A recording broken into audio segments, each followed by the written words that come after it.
Por tanto, como el pecado entró en el mundo por un hombre y por el pecado la muerte, así la muerte pasó a todos los hombres por cuanto todos pecaron. Pues antes de la ley había pecado en el mundo, pero donde no hay ley no se inculpa de pecado. No obstante, reinó la muerte desde Adán hasta Moisés, aun en los que no pecaron a la manera de la transgresión de Adán, el cual es figura del que había de venir. Pero el don no fue como la transgresión, porque si por la transgresión de aquel uno murieron los muchos, abundaron mucho más para los muchos la gracia y el don de Dios por la gracia de un hombre, Jesucristo. Y con el don no sucede como en el caso de aquel uno que pecó, porque ciertamente el juicio vino a causa de un solo pecado para condenación, pero el don vino a causa de muchas transgresiones para justificación. Pues si por la transgresión de uno solo reinó la muerte, mucho más reinarán en vida por uno solo, Jesucristo, los que reciben la abundancia de la gracia y del don de la justicia. Así que, como por la transgresión de uno vino la condenación a todos los hombres, de la misma manera, por la justicia de uno vino a todos los hombres la justificación de vida. Porque así como por la desobediencia de un hombre los muchos fueron constituidos pecadores, así también por la obediencia de uno los muchos serán constituidos justos. Pero la ley se introdujo para que el pecado abundase, mas cuando el pecado abundó, sobreabundó la gracia. Para que así como el pecado reinó para muerte, así también la gracia reine por la justicia para vida eterna mediante Jesucristo, Señor nuestro. Amén.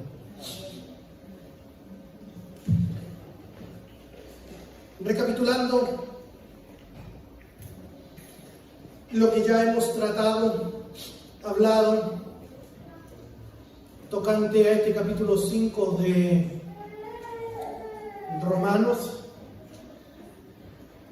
del versículo 1 al versículo 11, el Señor Jesucristo nos enseña que una vez o así como hemos sido justificados, o ahora que hemos sido justificados por la fe, tenemos paz para con Dios por medio de nuestro Señor y Salvador Jesucristo. Entonces, en el capítulo 5 hemos comenzado a ver las consecuencias inmediatas o a largo plazo de la justificación de nuestro Señor Jesucristo. Dijimos en su momento que decir justificación es lo mismo que decir salvación. Entonces, de pasar a ser enemigos nosotros de Dios, ahora por la obra perfecta, toda suficiente, sacrosanta de nuestro Salvador Jesucristo, venimos y somos justificados, puestos a cuenta con Dios el Padre, y ya no somos sus enemigos, sino que pasamos a ser sus hijos. El capítulo 5 del verso 1 al 11 nos habla entonces que nosotros tenemos que estar seguros de lo que Él hizo por nosotros, y nuestra salvación es total y absolutamente segura. Podemos y debemos sentirnos firmes y seguros de nuestra salvación. Esto es una obra completa, de principio a fin, de nuestro Dios. Dice la palabra del Señor en la carta del apóstol San Pablo a los Filipenses capítulo 1, lo siguiente: y estando convencido de esto, del que comenzó en vosotros la buena obra, ¿quién la comenzó? Dios el Padre, a través de Jesucristo, su Hijo muy amado, y por la comunicación e intervención de su Santo Espíritu. Estando convencido de esto, persuadido de esto, que el que comenzó en vosotros la buena obra, la perfeccionará la va a ir perfeccionando hasta el día de Cristo. Si Él comenzó en usted y en mí, esta buena obra es papel de Él. Seguirla perfeccionando. No como piensan muchos cristianos piensan esto. Cristo nos perdonó. Cristo murió por nosotros en el altar de la cruz. Ahora nos toca hacer a nosotros la otra parte. No es así. El Evangelio, la obra de Dios, es entera de Él. Nosotros por Él vivimos, por Él nos movemos, por Él existimos. Él produce en nosotros el querer como el hacer por su buena voluntad. Para que de esa manera, en la iglesia del Señor, la honra, la gloria y la alabanza sea enteramente, no el 99%, no como el 99,9% del lisofor para Dios y el 1% para nosotros. Bueno, algo hice yo, pues. No, las Sagradas Escrituras no dicen eso. Dice la palabra del Señor en Salmo capítulo 3, verso 8, la salvación es del Señor. El que comenzó la buena obra en vosotros la ha de perfeccionar. En algunos domingos más vamos a sumar al capítulo 6 y vamos a, si usted no tiene claro de aquí lo que hemos estudiado del capítulo 1 al capítulo 5, si no lo tiene claro, no va a entender lo que comienza a tratar el apóstol Pablo en el capítulo 6, capítulo 7 y capítulo 8, que es la santificación. Si no lo tiene claro, no tengo ningún problema en retroceder a Romanos 1:1. ¿Retrocedemos?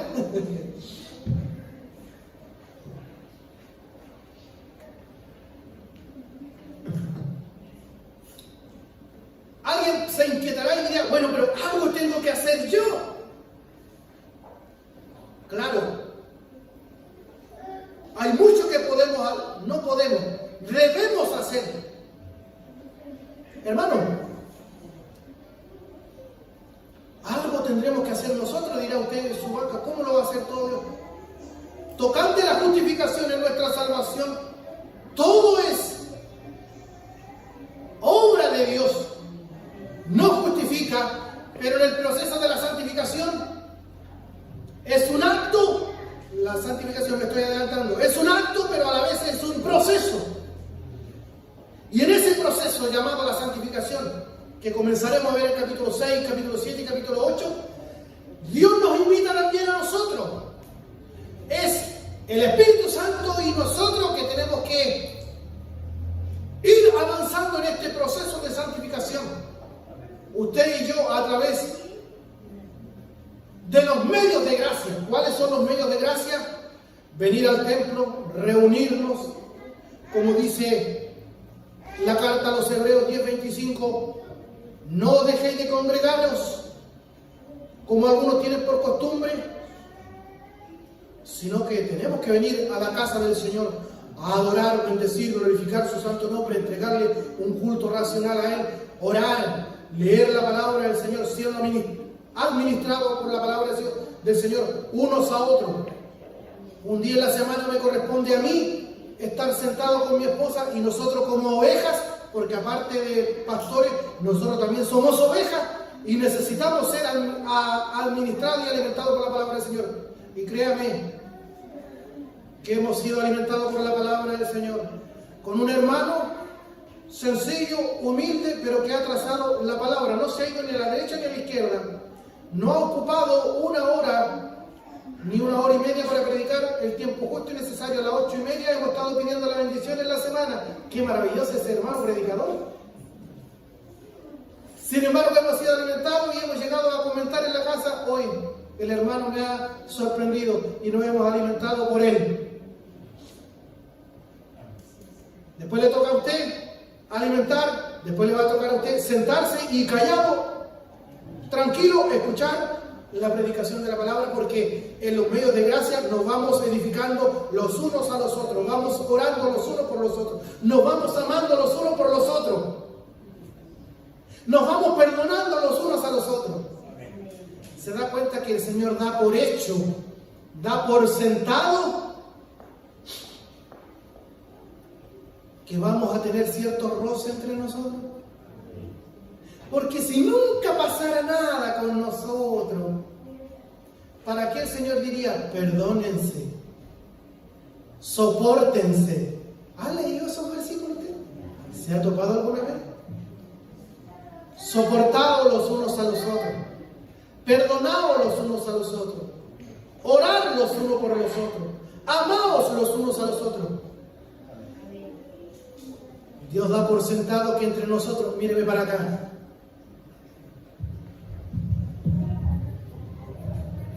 iba a haber ciertos roces, diferencias de carácter.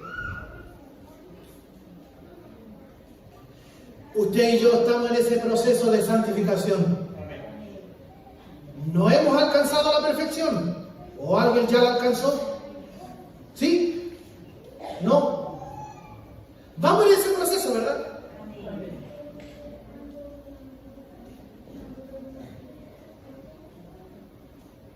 Seremos, cuando Cristo aparezca por nosotros, en ese instante seremos tal como Cristo es. Dios nos ha de glorificar. Antes, todos vamos en un proceso de crecimiento. Nadie puede decir en la iglesia: yo ya toqué techo, mi pastor, mire cómo me están saliendo las alas. Ya no tengo que combatir con el pecado. Tengo todo mi cuerpo dominado. Está dominado. Está todo dominado. Se me cayó. No sé por qué, me acordé. Son resabios de la vida.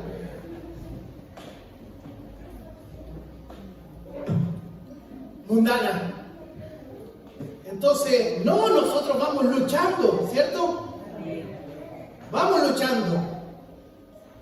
Porque esa idea que había muy propio de una corriente que venía de Wesley, que el hombre podía obtener una segunda gracia, así como tú naciste de nuevo, ya, pero ahora tienes que seguir orando y pidiendo para que el Señor te haga santo, y el 100% santo, y cuando tú recibas esa segunda gracia y seas completamente santo, tú ya no vas a tener ningún problema y no vas a tener ninguna lucha en esta vida. Déjeme decirle, y decepcionarlo quizás a algunos, eso no está de acuerdo a la palabra del Señor. Que un hermano se ponga en ese pedestal tan grande de decir: yo alcancé ya la plena santidad, ya no lucho con mi carne, ya no lucho con mi ego, nadie a mí me genera problemas. No, nosotros vamos en ese proceso de santificación. No por eso estoy diciendo que usted se va a quedar dormido en los laureles y va a decir: bueno, entonces ¿para qué santificarme si en esta vida no lo vamos a lograr? No, dice la palabra del Señor: no reine pues el pecado otra vez en vosotros, hacer morir las obras de la carne. Allí estamos llamados nosotros a participar junto al Espíritu Santo del proceso de santificación. Pero en el fondo, ¿quién es el que vive la vida cristiana? ¿Es el Espíritu Santo? ¿Soy yo? Quedamos en la misma con la soberanía de Dios. Por un lado encontramos en la Sagrada Escritura, Efesios capítulo 2 dice: Él os dio vida a vosotros cuando estabais muertos en pecado. Entonces alguien podría decir: Pero ¿qué con el otro versículo cuando el Señor dice, el que en mí creyere será salvo? Más el que no creyere ya ha sido condenado. Sí, los dos versículos son verdad, es una realidad. ¿Es Dios el que hace la operación en el ser humano? ¿Dios nos resucita espiritualmente? ¿O usted andaba desesperado antes de ser evangélico? ¿Andaba desesperado usted buscando al Señor? ¿O no? ¿Se acuerda cuando mi pastor Manuel decía, yo no andaba buscando ser evangélico, yo no preguntaba por Dios? ¿Se acuerda cuando él nos decía? Con nosotros también pasó lo mismo. Es Dios quien nos resucita, nos da vida cuando estábamos muertos en delitos y pecados. Pero también es verdad que el Espíritu Santo, cuando usted recibió la predicación, el Espíritu Santo trabajó en usted, lo convenció, y cuando nace a la vida se da cuenta de que era terriblemente pecador y ve que estaba condenado y viene corriendo a abrazarse a la cruz de Cristo. Eso también es verdad. Estas dos grandes verdades, la soberanía de Dios y la responsabilidad del hombre, corren por toda la Biblia. El que quiera juntarla y hacer una mezcla, una mixtura con ella, generalmente, siempre va a cometer errores y herejías. O se va a ir a un lado o se va a ir al otro. Dios bendiga su palabra en nuestros corazones.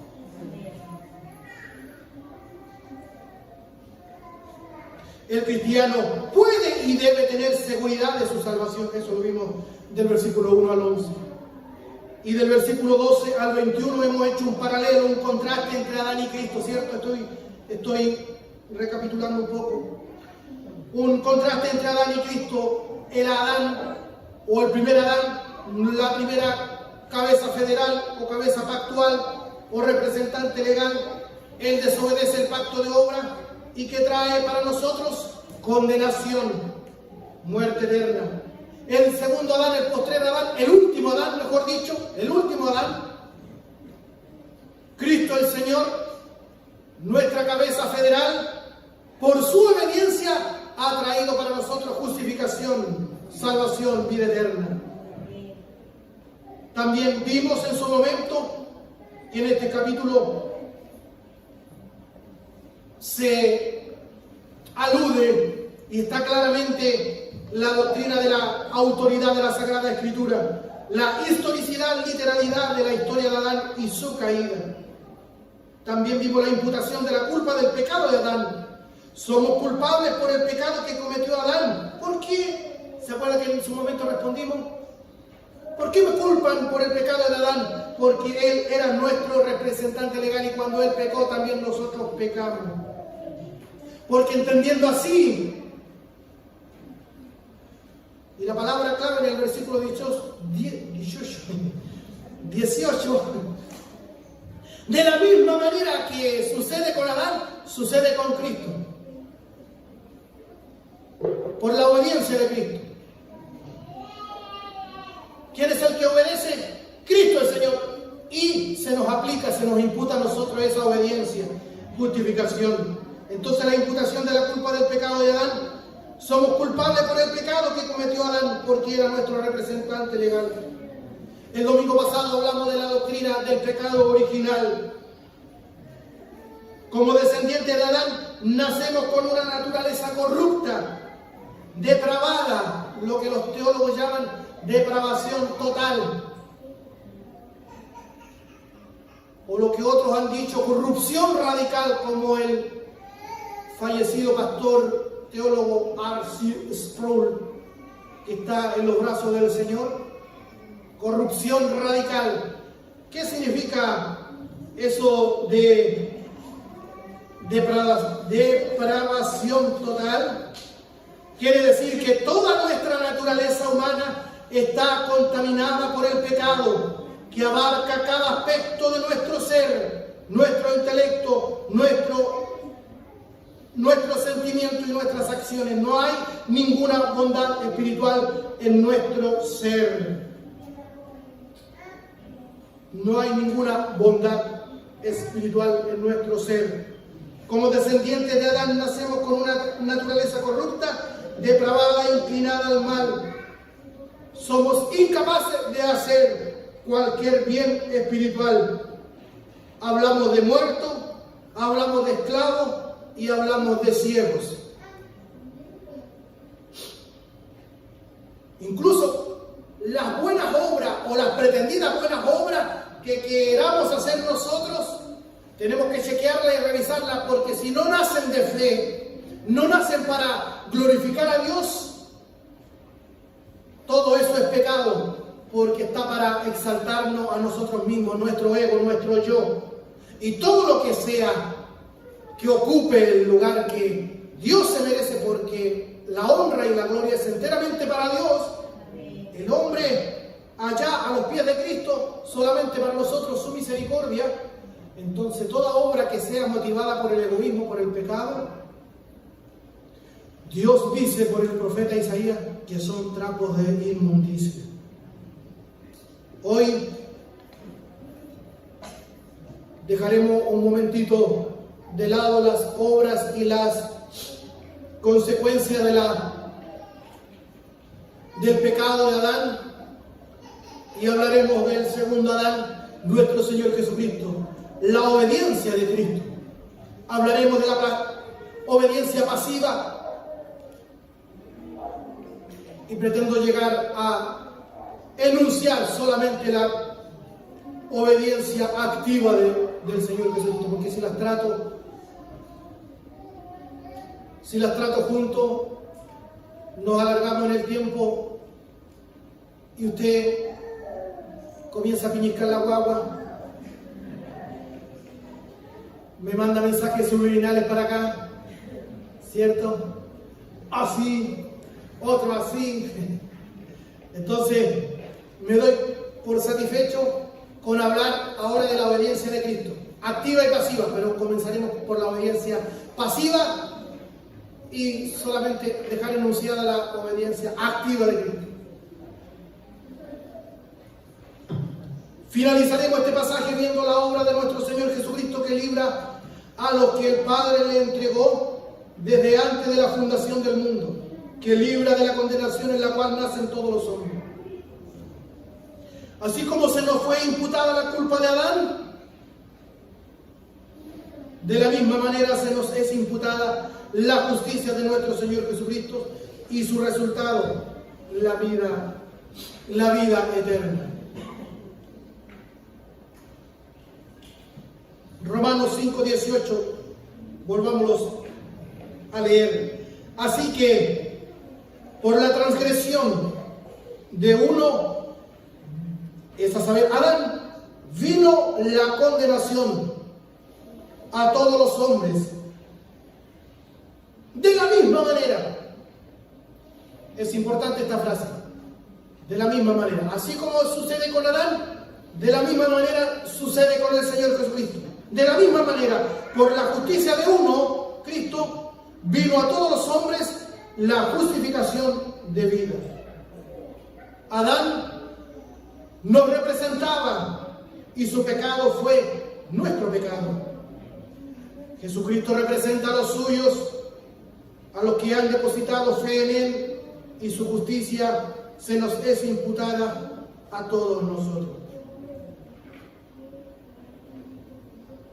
Entonces vale hacernos la siguiente pregunta: ¿en qué consistió entonces la obra de nuestro Señor Jesucristo? ¿En qué consistió su obediencia? Leamos el verso 19. Porque así como por la desobediencia de un hombre, ¿quién es ese hombre? Adán. Así como por la desobediencia de un hombre los muchos fueron constituidos pecadores, así también por la obediencia de uno, Cristo, los muchos serán constituidos justos. El verso 19 nos muestra en qué consistió la obra de nuestro Señor Jesucristo. ¿En qué consistió la obra de nuestro Señor Jesucristo? Así como Adán desobedeció el precepto dado por Dios y vino la condenación y muerte, Jesús obedeció la ley de Dios y trajo perdón y vida eterna. ¿Cuál fue la obra de nuestro Señor Jesucristo? Obedecer. El primer Adán desobedece. ¿Qué desobedece? El pacto de obras. En todos los pactos se pueden ver las partes involucradas, las condiciones, las bendiciones y el mediador. Adán desobedece el pacto de obra, rompe las condiciones y se hace acreedor de todas las consecuencias. El día que comieras del árbol que está en medio del huerto, ciertamente morirás. Adán, nuestro primer representante, desobedece y por esa desobediencia vino la condenación. Y como dijimos en su momento, todos nacemos muertos espiritualmente, incapacitados, depravados, totalmente incapacitados de tener alguna inclinación, ni la más mínima inclinación hacia Dios. El pecador está muerto, está incapacitado para hacer ese gesto delante de Dios, si Dios no le da vida primeramente.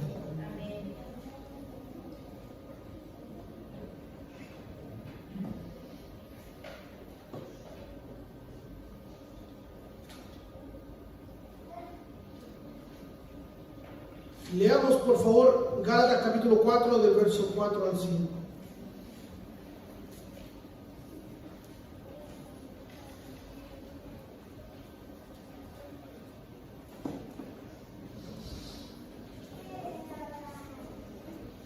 Gálatas capítulo 4 del verso 4 al 5.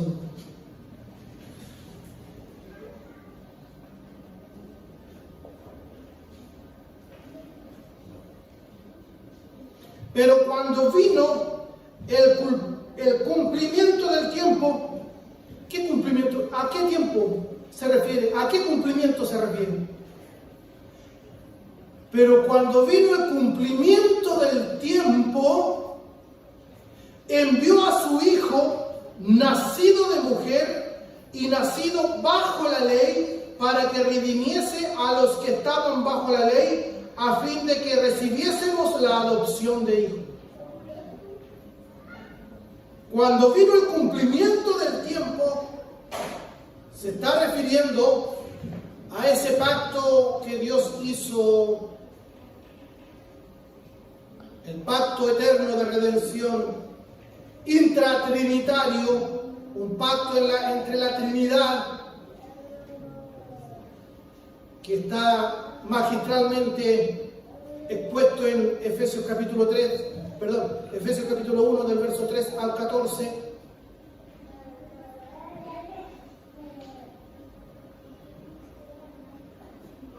Cuando se cumple el tiempo de llevar a cabo este pacto de redención, cumpliéndose ese tiempo, Dios envió a su Hijo, dice, nacido de mujer y nacido bajo la ley,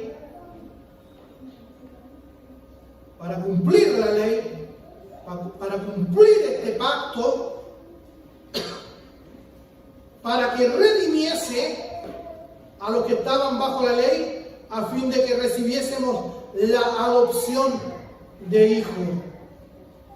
Pablo señala el hecho de que nuestro Señor Jesucristo nació bajo la ley, es decir, nació sometido a la ley, lo cual indica que nació bajo un pacto en el cual si cumplía perfectamente las demandas de la ley de Dios, él recibiría como retribución que llevaría a un pueblo ahí está incluido usted y yo, si cumplía perfectamente la ley de Dios, no como el primer Adán, que falló. Cristo cumplió perfectamente la ley y se hace acreedor de esta retribución. ¿En qué consiste? Que llevaría a un pueblo, a su pueblo entregado desde antes de la fundación del mundo, de un estado miserable de condenación a un estado de gloria. Qué maravilloso. Pero cuando vino el cumplimiento del tiempo, ¿qué significa esa frase? Indica que ya había algo establecido en el pasado, y ese algo es el pacto que estableció la Trinidad de cómo sería salvo el pueblo que el Padre le había entregado al Hijo. Vayamos por favor a Efesios capítulo 1.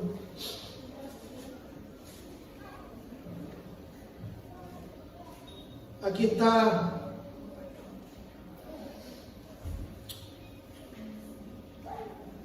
de cierta manera la eternidad revelada. El apóstol Pablo en estos versículos nos corre la cortina de la eternidad para que nosotros podamos mirar más allá de nuestros propios ojos.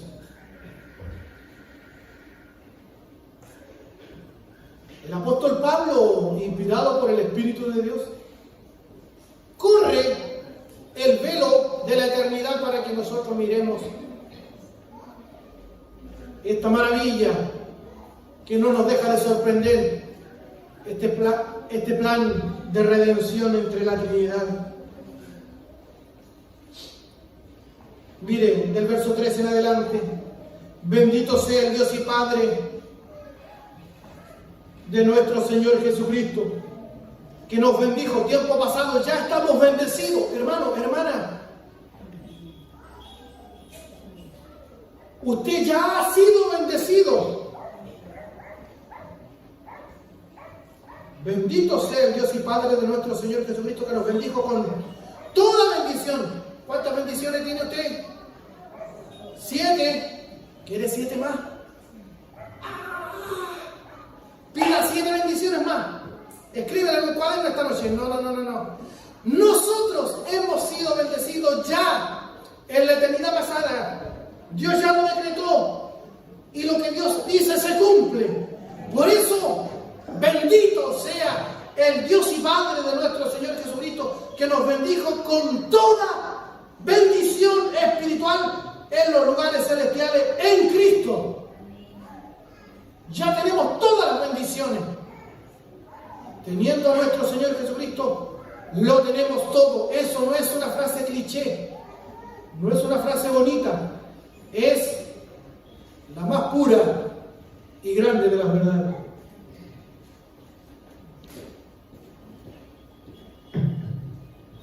Bendito sea el Dios y Padre de nuestro Señor Jesucristo, que nos bendijo tiempo pasado con toda bendición espiritual en los lugares celestiales en Cristo, según nos escogió en Él antes de la fundación del mundo. No es que Dios dijo: yo con mi presencia, yo ya sé quién me va a elegir a mí, yo ya sé quién va a creer. No es tanto como así como la omnisciencia de Dios, más bien es que Dios lo decretó. Él, antes de la fundación del mundo, antes de que existiera el universo, antes que existieran los planetas, antes que existiera la ley de gravedad, antes que existiera el sol, antes que existiera la luna,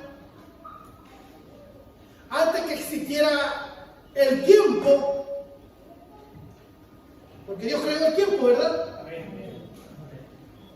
Él lo creó todo. Pero antes de la fundación del mundo, Dios hizo esta elección con nosotros.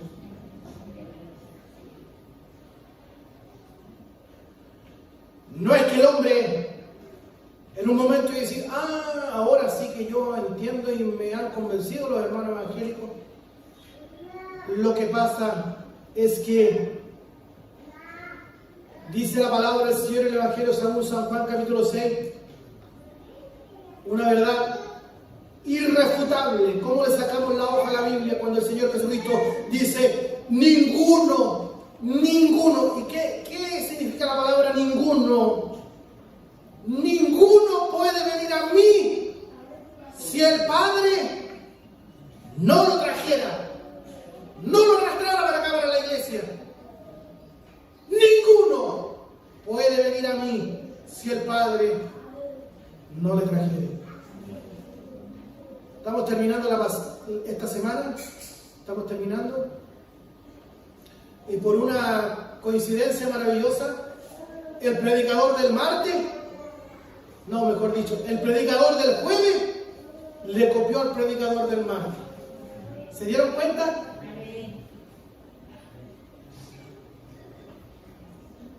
Están haciendo plagio. ¿Y dónde estuvo la palabra? Si ustedes me ayudan, los que vinieron el martes y el jueves.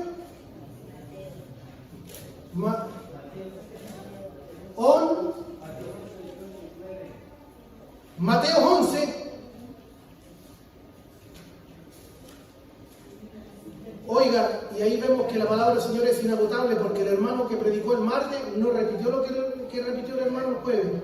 Pero ambas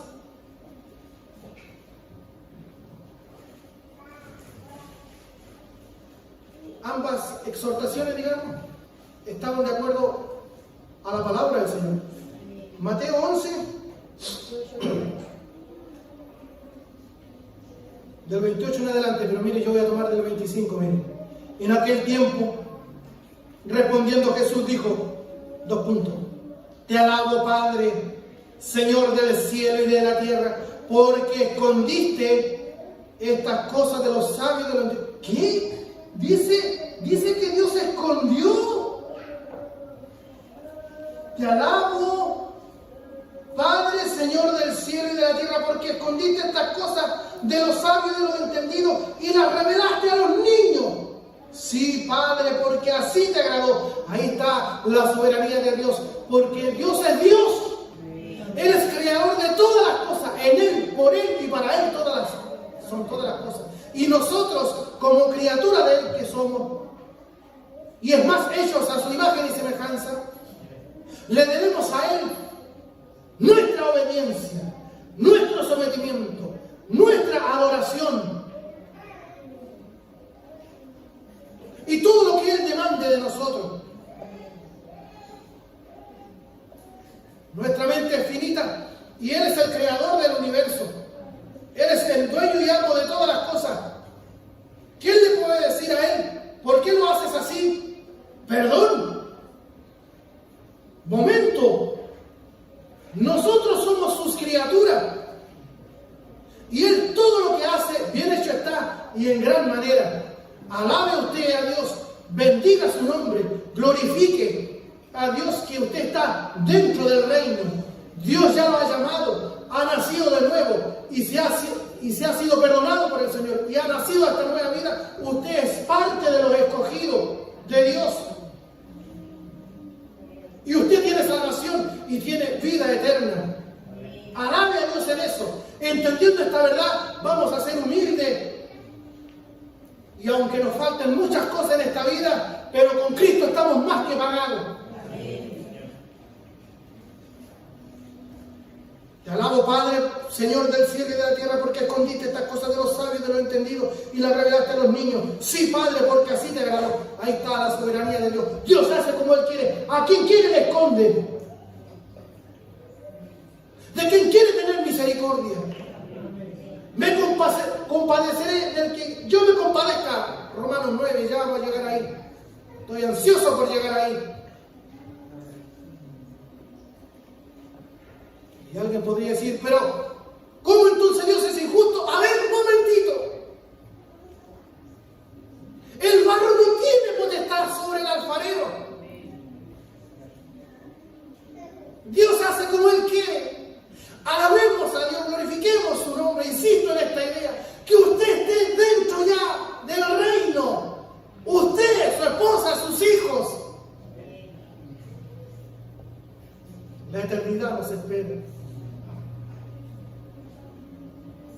Todas las cosas me fueron entregadas por mi Padre.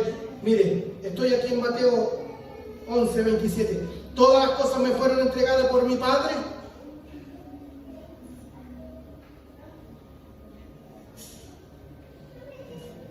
Y eso lo corrobora con Mateo capítulo 28, verso 18, cuando dice: y Jesús se acercó y les habló diciendo: toda potestad me es dada en el cielo y en la tierra.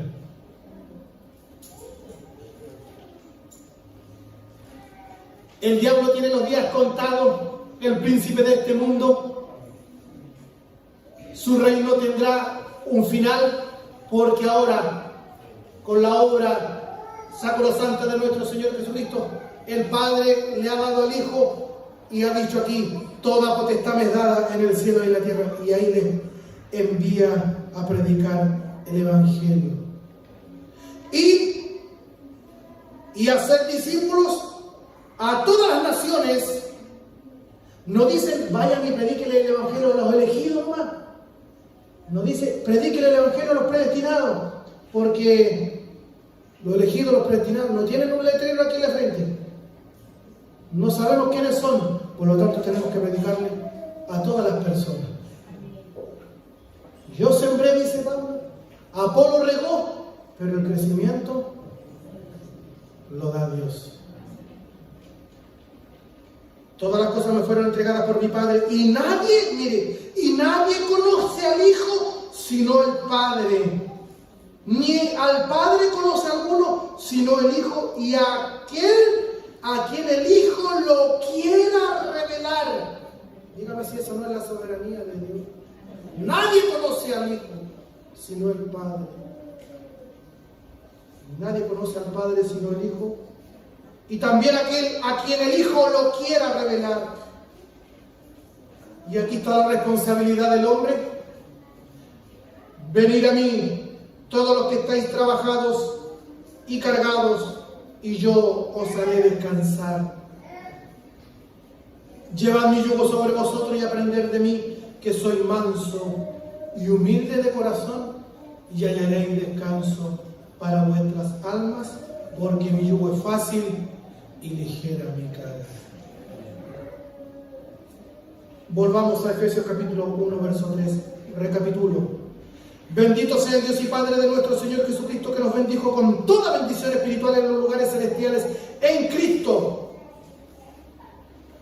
según nos escogió en Él antes de la fundación del mundo, para que fuésemos santos y sin mancha delante de Él en amor, habiéndonos predestinado para ser adoptados hijos suyos por medio de Jesucristo, según el puro afecto de su voluntad, para alabanza de la gloria de su gracia. Y ese es un estribillo que se va a producir o se va a repetir 3 veces. Esta frase, para alabanza de su gloria, se va a repetir 3 veces. Aquí en el verso 6, en el verso 12 y en el verso 14. Para alabanza de su gloria, con la cual nos hizo aceptos en el amado, en quien tenemos redención por su sangre, el perdón de pecados según las riquezas de su gracia.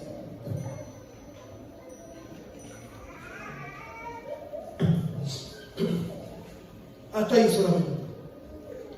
Pablo corre las cortinas de la eternidad y nos muestra ese acuerdo trinitario, ese plan en torno a la salvación de lo que el Padre le dio a su Hijo, para entender cómo la obra de nuestro Señor Jesucristo nos libra de la miseria o de la miserable condición en la que nos encontramos al estar unidos a Adán desde nuestro nacimiento. Primero, debemos entender que la ley de Dios, que fue la que transgredió a Adán y que de lo cual somos culpables, esa ley tiene 2 aspectos. La ley de Dios tiene estos 2 aspectos. Por un lado, el castigo, si es violada. Eso pasó con Adán. La violó, la transgredió, castigo para él y para todos nosotros. Y el otro aspecto de la ley, las bendiciones. Si esa ley se cumplía perfectamente, todo el que cumpliera la ley se adjudicaría todas las bendiciones. Lo que pasa es que el hombre jamás de los jamases iba a poder cumplir la ley de Dios. Cristo, el postrer Adán, cumple perfectamente la ley y él se hace acreedor de esas bendiciones. Miren lo que dice Efesios 2. Efesios 2 nos enseña que somos objeto de la ira de Dios porque somos culpables de transgredir su ley. Efesios capítulo 2 es muy revelador. Miren lo que dice. Y Él os dio vida a vosotros. ¿Cuándo? ¿Cuándo nos dio vida? Cuando estábamos muertos en vuestros delitos y pecados, en los cuales anduvisteis en otro tiempo, siguiendo la corriente de este mundo, conforme al príncipe de la potestad del aire, el espíritu que ahora opera en los hijos de desobediencia, entre los cuales también todos nosotros vivimos en otro tiempo en los deseos de nuestra carne, haciendo la voluntad de la carne y de los pensamientos. Y éramos por naturaleza hijos de ira, lo mismo que los demás. Dice su Biblia eso en Efesios 2, capítulo, verso 3. Y éramos por naturaleza hijos de ira, lo mismo que los demás.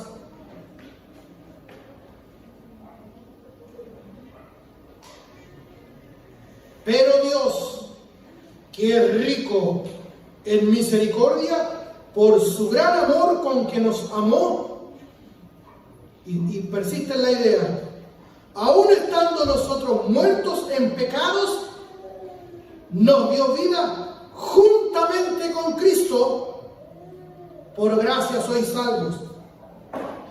Y juntamente con Él, o sea con Cristo, nos resucitó y asimismo nos hizo sentar en los lugares celestiales con Cristo. ¿Se da cuenta que es una idea que ya Dios la trazó, Dios la decretó y lo ve como una obra completa? Dios, que es rico en misericordia por su gran amor con que nos amó, aún estando nosotros muertos en pecado, nos dio vida juntamente con Cristo. Por gracia sois salvos. Y juntamente con Él nos resucitó. Cuando Cristo resucitó, miren, cuando Cristo murió en la cruz, con Él morí yo y con Él murió usted. ¿Me está comprendiendo? Cuando Cristo murió en la cruz, con Él morí yo y murió usted. Cuando fue a la sepultura Cristo, yo también morí con Él y fuimos a la sepultura. Y cuando Cristo resucitó, dice que Dios el Padre, cuando resucitó a Cristo, también nos resucitó a nosotros. Y nos hizo sentar en los lugares celestiales. O sea, Dios ya, querido hermano, querida iglesia del Señor, Dios ya nos ve glorificados.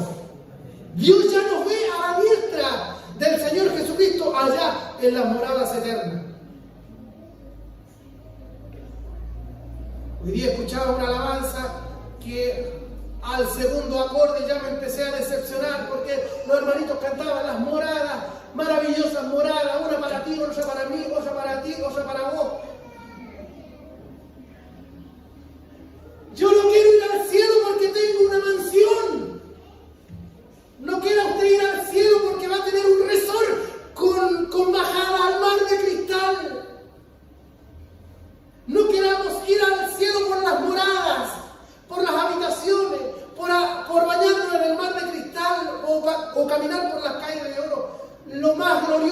más maravilloso es que vamos a tener comunión con Cristo nuestro Señor. De eso se trata. Él nos va a llenar como nos llena en este peregrinaje. Y el gozo de nuestra salvación está presente. No estoy diciendo que no vamos a tener problemas este 2023. Muy probable que los tengamos. Pero el gozo de nuestra salvación es algo mucho más grande todavía. Alguien dijo por ahí, si Cristo no estuviera en el cielo, yo ya no quisiera ir al cielo. ¿Cierto? Mire, hago un ejercicio. Vaya a veranear a las playas más paradisíacas. Vaya a Cancún.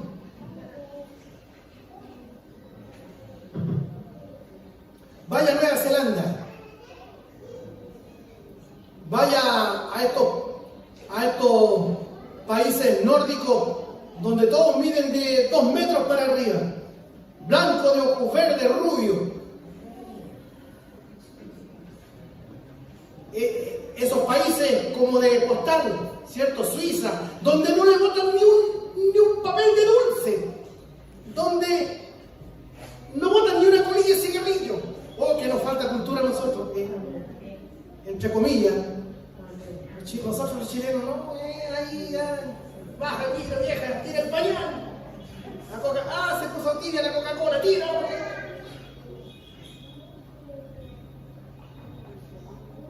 Vayamos de vacaciones un mes.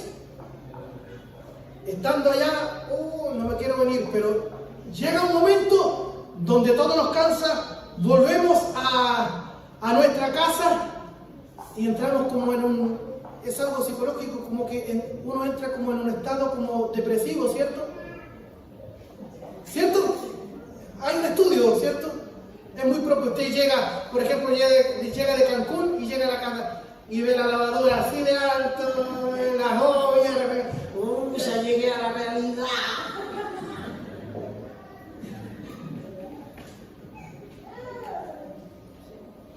Y vamos trapeando y vamos lavando y como que entramos como en un estado como depresivo porque nada en esta vida nos llena.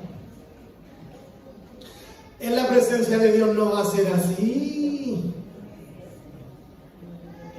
Seguiremos admirando la belleza de nuestro Señor Jesucristo y glorificaremos su nombre eternamente y para siempre.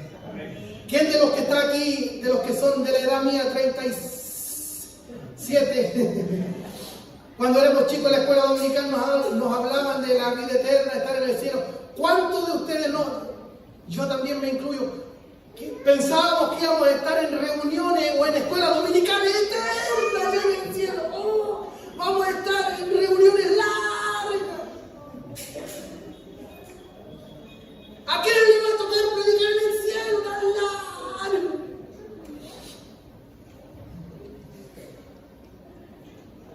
No, allá vamos a adorar a Dios, pero viviremos una vida mucho más,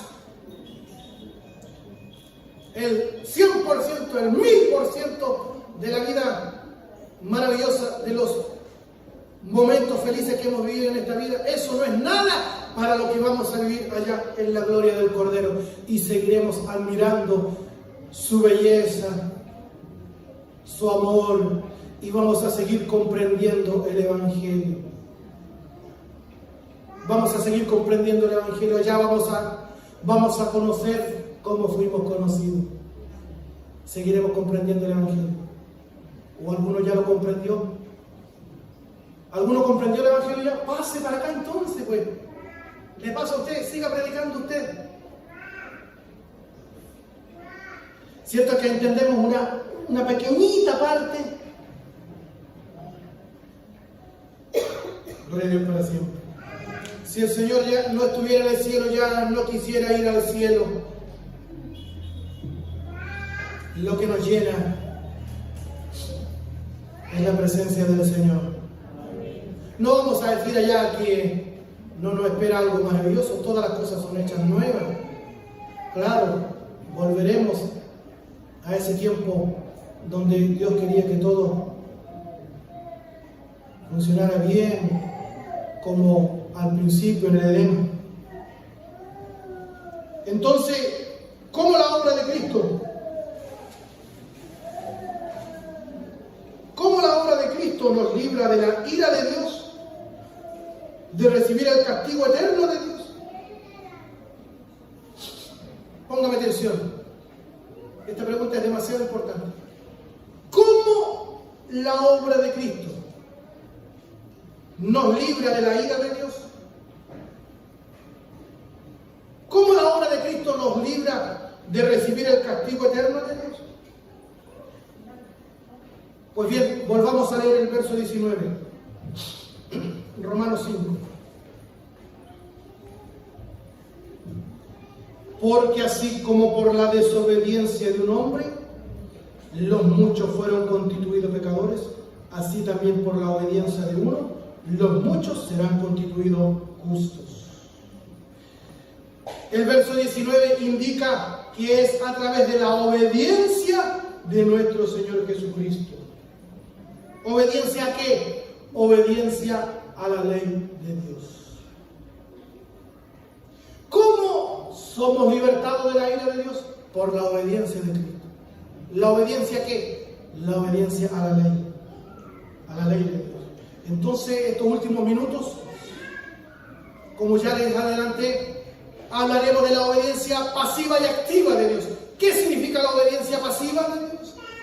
¿De Cristo? ¿Qué significa la obediencia activa de Cristo? La obediencia activa quiere decir la vida perfecta vivida por Cristo el Señor. Porque Dios hubiera podido mandar a Cristo desde el cielo a los 33 años, ¿cierto? ¿Podría haberlo hecho eso el Señor? Están aquí, ¿verdad? Está un poco más o menos, ¿cierto? ¿Toca la campanilla? Ahí. Vamos. Arriba, estirando.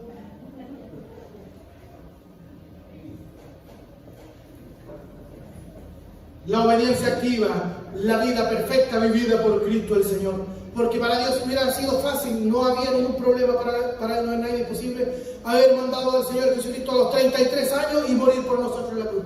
Pero no, lo manda como un bebé.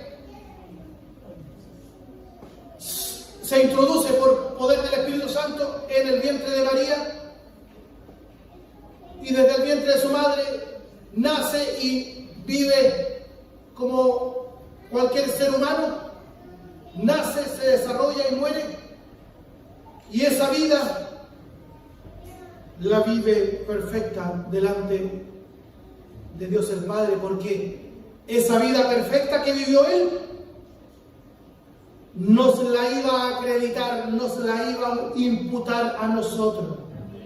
Esa vida perfecta que vivió Cristo el Señor,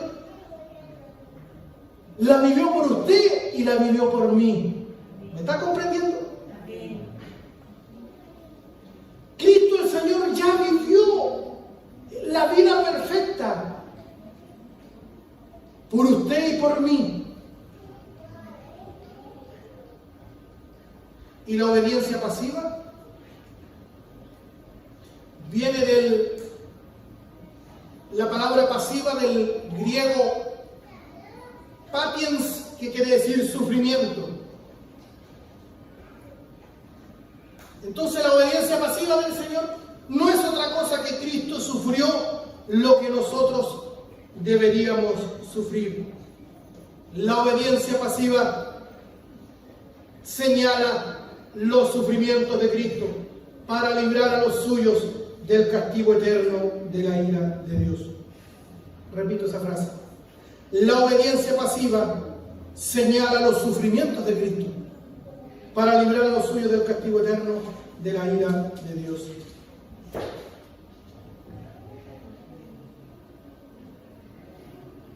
Entonces, los últimos minutitos hablaremos a grandes rasgos de esta obediencia del Señor Jesucristo, obediencia pasiva.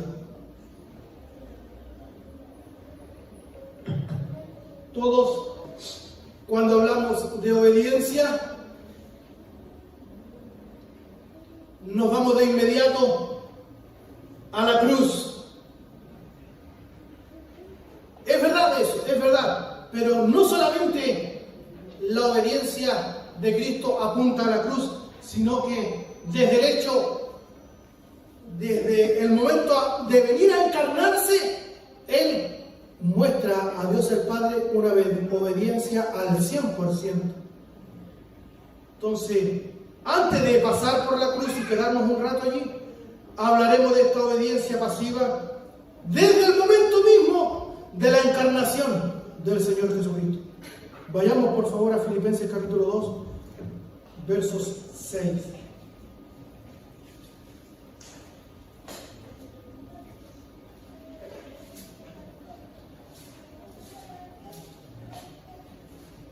Predicar la palabra del Señor expositivamente, eso es lo que intento hacer, me esfuerzo en ello, y predicar la palabra del Señor expositivamente necesariamente conlleva a recorrer la Sagrada Escritura y darle variadas referencias para que el que toma nota vaya viendo el respaldo bíblico. Obediencia pasiva del Señor Jesucristo se ve desde la encarnación misma. Filipenses capítulo 2. Tomo del verso 5, dice: haya pues en vosotros este sentir que hubo también en Cristo Jesús, el cual, siendo en forma de Dios, no estimó el ser igual a Dios como cosa a que aferrarse. No estimó el ser igual a Dios, porque el Señor Jesucristo es Dios. No estimó el ser igual a Dios como cosa a que aferrarse, sino que se despojó a sí mismo. Es el despojo del Señor. No que alguien lo despojara, sino que voluntariamente se despojó. Lo que los teólogos llaman la kenosis del Señor Jesucristo. Este autodespojo no deja de ser Dios.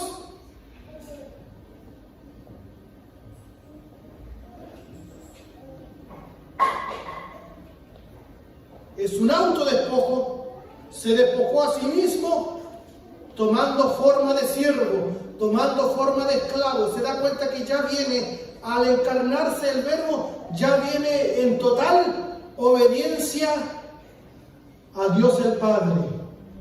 Tomó forma de siervo, forma de esclavo. Ya es una humillación. Hecho semejante a los hombres, más humillado. Y estando en la condición de hombre, se humilló a sí mismo, haciéndose obediente hasta la muerte y muerte de cruz. Ahí observamos en un pasaje muy importante la obediencia pasiva de nuestro Señor Jesucristo. Estando en la condición de hombre, se humilló a sí mismo, haciéndose obediente hasta la muerte y muerte de cruz. Observemos, por favor, tres aspectos de la cruz del Señor Jesucristo. Él se angustiaba para llegar a la cruz. ¿Cuántos cristianos tienen la mala idea de que el Señor Jesucristo en el jardín de Getsemaní lloraba y le pedía al Padre y se afligía porque no quería ir a la cruz por los clavos y la espina y el madero? La agonía de Él, lo veremos en unos breves segundos, la agonía del Señor Jesucristo iba mucho más allá de los clavos, mucho más allá de la cruz, mucho más allá de la corona de espinas. La angustia de la cruz es mucho más profunda que eso. No como una hermana que decía, Señorcito, pobrecito, esas manitos, esa frentecita. Pobrecito el Señor que le clavaron los clavos en sus manitos, en sus pies. Claro, obviamente eso es doloroso, claro. Pero la mayor angustia a la que tenía que enfrentarse el Señor Jesucristo no fueron los clavos, no fueron las espinas. ¿Qué es lo que dice en Lucas capítulo 12? Verso 50.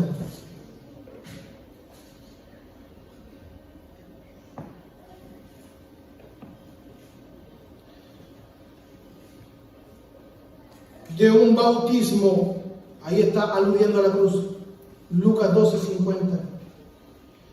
De un bautismo tengo que ser bautizado, y cómo me angustio hasta que se cumpla.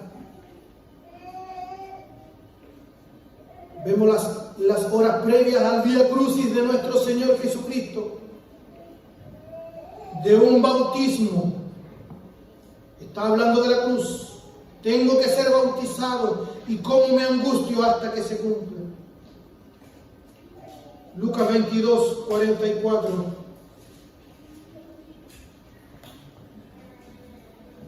Y estando en agonía, oraba más intensamente.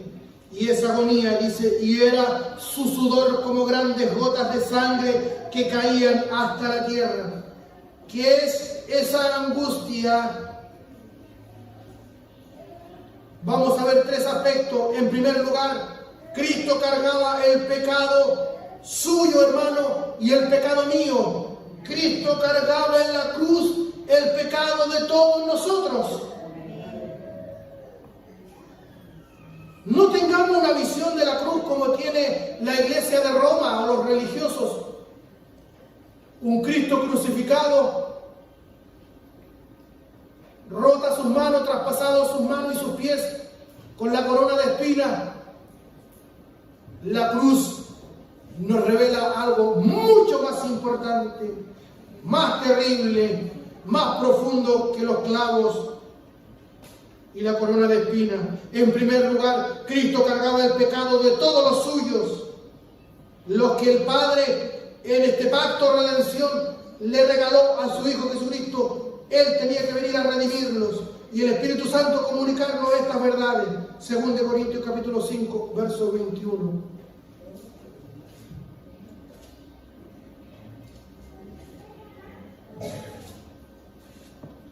El que no tenga ubicación muy rápida de la Biblia, aunque no veo a nadie que ojee, 2 Corintios 5, 21. Si no tiene ubicación muy rápida de los pasajes, prefiero que anote o tome nota y ponga atención.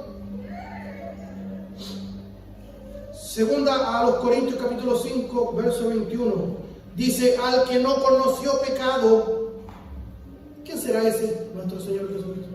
Al que no conoció pecado, porque Él es santo, santo, santo. Al que no conoció pecado, por nosotros, por usted y por mí, Dios el Padre lo hizo pecado. No es que el Señor Jesucristo llegara a pecar, porque eso sería una herejía. Cristo nunca pecó, pero cargó los pecados suyos, los pecados míos, los pecados de todos los suyos.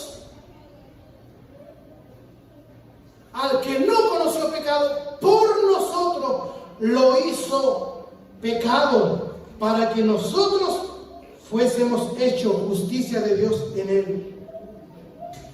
Gálatas 3:13. Cristo nos redimió de la maldición de la ley, hecho por nosotros maldición, como está escrito, maldito todo el que es colgado en un madero. Entonces la angustia de la cruz es, en un primer lugar, Cristo se angustiaba porque el Padre lo iba a señalar, lo iba a tratar como un pecador. Segundo lugar, en un momento del tiempo, la relación eterna, amorosa, maravillosa entre el Padre y el Hijo se vio quebrantada. Este es el segundo aspecto de la agonía de la cruz. En un determinado momento del tiempo, esa comunión entre Dios Padre y Dios Hijos se va a ver truncada, se va a ver rota. Cuando dice el Señor Jesucristo en Mateo capítulo 27, verso 46, Dios mío, está en la cruz. Dios mío, ¿por qué me has abandonado? ¿Por qué me has desamparado? Notemos, Dios el Hijo había tratado o conversado con el Padre, de hijo a padre, siempre le decía Padre. Ya leímos recién una referencia, te alabo Padre. Siempre se dirigía a Dios como Padre. Quedó registrado en los evangelios. El trato del Señor Jesucristo con Dios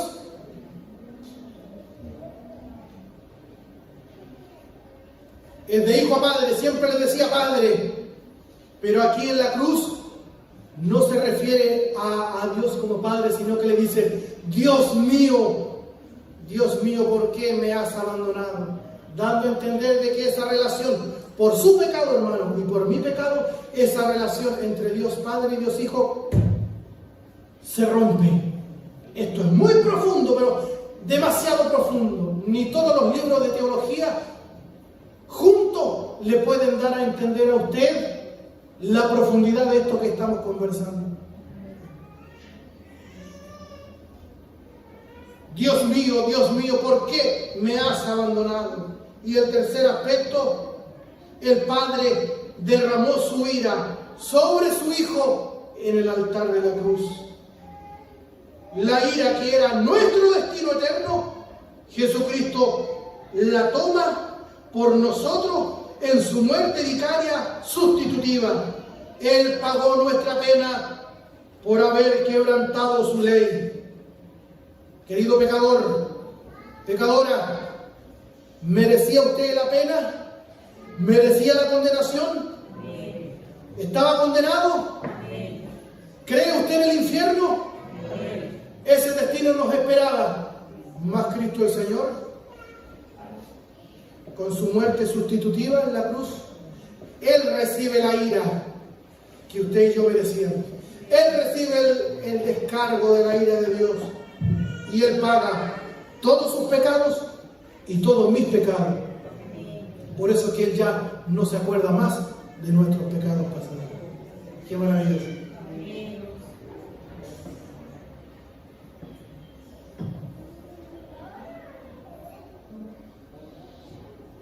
Antes de morir, nuestro Señor Jesucristo dice, tetelestai, consumado es. Antes de morir, el Señor Jesucristo dice, consumado es. Todo lo que había que hacer en torno a la salvación, de lo que el Padre le dio antes de la fundación del mundo, ha sido hecho. No hay nada más que falte para salvar a los suyos. Todo lo que es concerniente a la salvación, el Señor Jesucristo lo cumplió y dice, consumado es. La ira del Padre se derramó hasta quedar satisfecha, porque el Señor Jesucristo, al entregar su espíritu, antes de morir, dice en Lucas capítulo 23, verso 46, Padre, en tus manos encomiendo mi espíritu. Mire, unos minutos antes dice, Dios mío.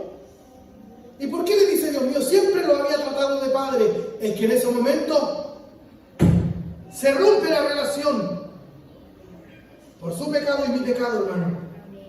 Esto es demasiado profundo. Luego, una vez que Dios, el Padre, le descarga la ira, derrama toda su ira hasta quedar satisfecho, porque el Señor Jesucristo, al entregar su espíritu antes de morir, dice: Padre. Vuelve a tratarlo de Padre, ¿se da cuenta?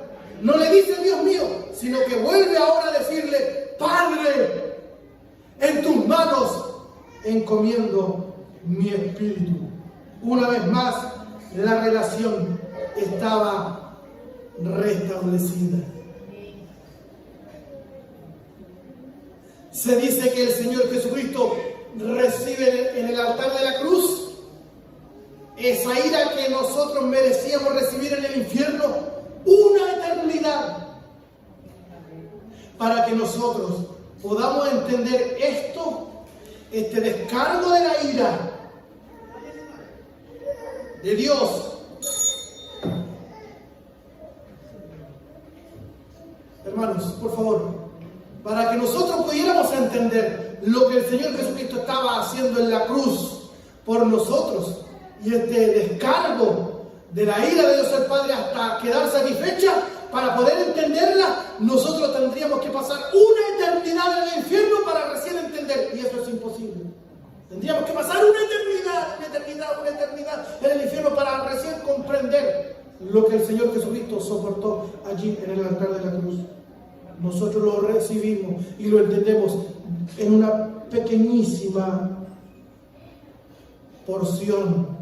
Nuestra mente es tan finita, estas grandes verdades recién las estamos asimilando. Cristo el Señor es nuestra propiciación, y esta palabra es demasiado importante, y aquí comenzamos a terminar. Romanos capítulo 3, verso 25, y primera de Juan capítulo 4, verso 10. Estos versículos, esta referencia, hablan de que el Señor Jesucristo es nuestra propiciación. ¿Qué significa propiciación? Apaciguar, calmar la ira y volver favorable. Jesucristo en la cruz recibió la ira que cada uno de nosotros recibiría eternamente en el infierno. Dios ya no está airado con aquellos que estamos en Cristo. Dios está reconciliado con nosotros. Ya no corre para nosotros. Salmo 7:11. Ponga Salmo 7:11. ¿Qué dice ahí?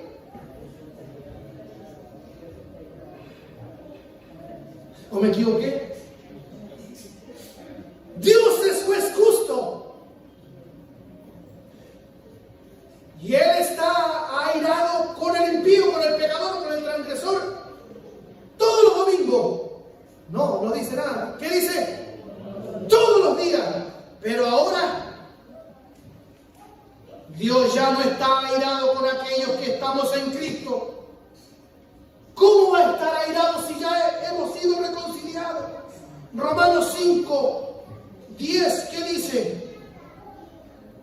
Romanos 5:10. Porque si siendo enemigos fuimos reconciliados con Dios por la muerte de su Hijo, mucho más estando reconciliados seremos salvos por su vida. ¡Qué maravilloso! Isaías capítulo 53. Aquí está de una manera maravillosa expresada la obediencia pasiva de nuestro Señor Jesucristo.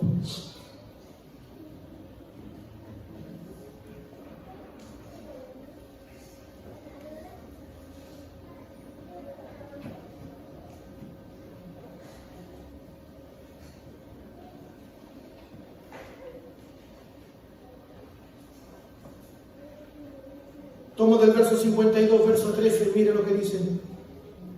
He aquí que mi siervo será prosperado, será engrandecido y exaltado, y será puesto en muy en alto, como se asombraron de ti muchos. De tal manera fue desfigurado de los hombres su parecer. ¿Será la cruz esto, no? Claro. Y su hermosura más que la de los hijos de los hombres. Así asombrará él a muchas naciones. Los reyes cerrarán ante él la boca, porque verán lo que nunca les fue contado y entenderán lo que jamás habían oído. Quien ha creído nuestro anuncio y sobre quien se ha manifestado el brazo de Jehová, subirá cual renuevo delante de él, y como rey de tierra seca, no hay padecer en él, ni hermosura le veremos más, sin atractivo para que le deseemos. Despreciado y desechado entre los hombres, varón de dolores, experimentado en quebranto, y como que de él escondimos el rostro. Fue menospreciado y no lo estimamos.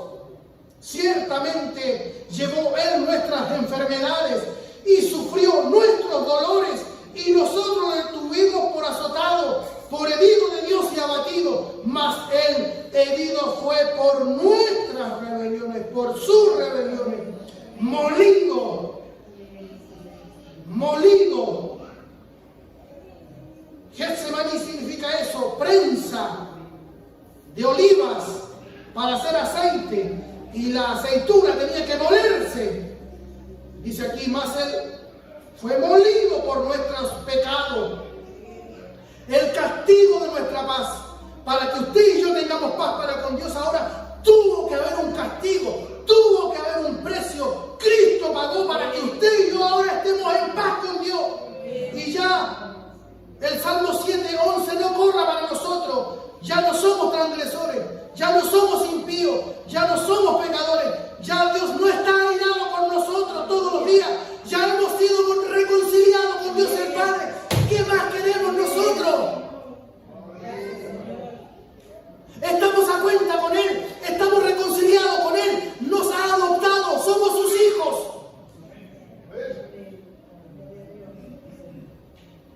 El castigo de nuestra paz fue sobre Él, y por su llaga fuimos nosotros curados. Todos nos descarriamos, como oveja cada cual se apartó por su camino, mas Jehová cargó en Él, esto es la cruz, cargó en Él el pecado de todos nosotros. Discúlpeme, todos los que están presentes en esta noche, todos somos pecadores. Mas Jehová cargó en Él el pecado de todos nosotros. Angustiado Él y afligido, no abrió su boca, porque Él vino a ofrecer una obediencia perfecta, pasiva, sufrir la cruz. Angustiado él y afligido, no abrió su boca. Como cordero fue llevado al matadero, y como oveja delante de sus trasquiladores, enmudeció y no abrió su boca. Por cárcel y por juicio fue quitado, y su generación, ¿quién la contará? Porque fue cortado de la tierra de los vivientes, y por la rebelión de mi pueblo fue herido.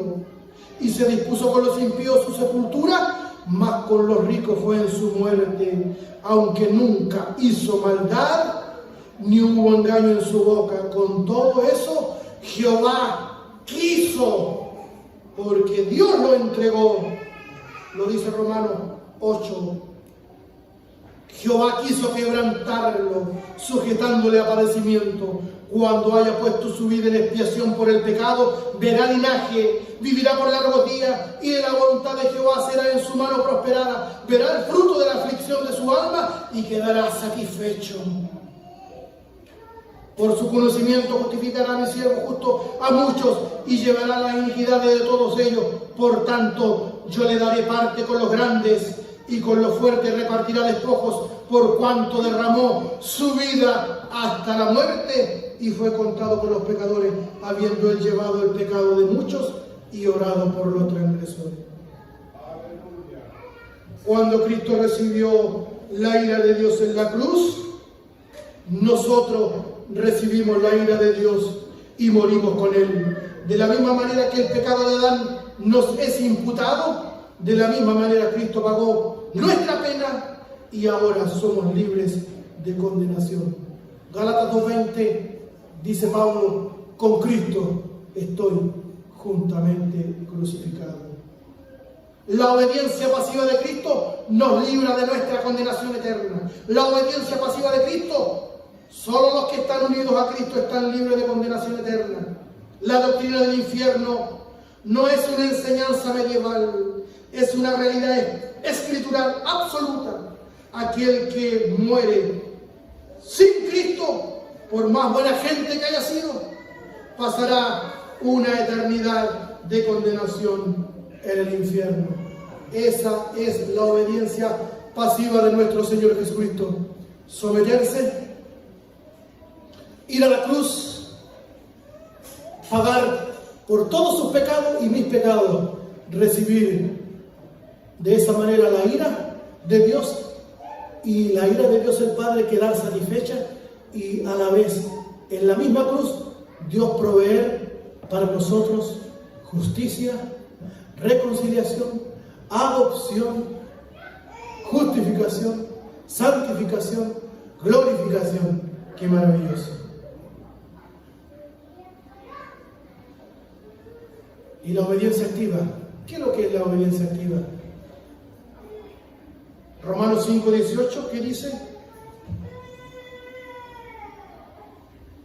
Así que como por la transgresión de uno vino la condenación a todos los hombres, de la misma manera, por la justicia de uno, vino a todos los hombres la justificación de vida.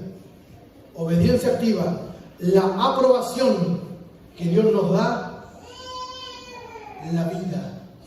Una declaración de que somos justos a sus ojos y que tenemos el derecho de entrar en su gloria. ¿Lo ves?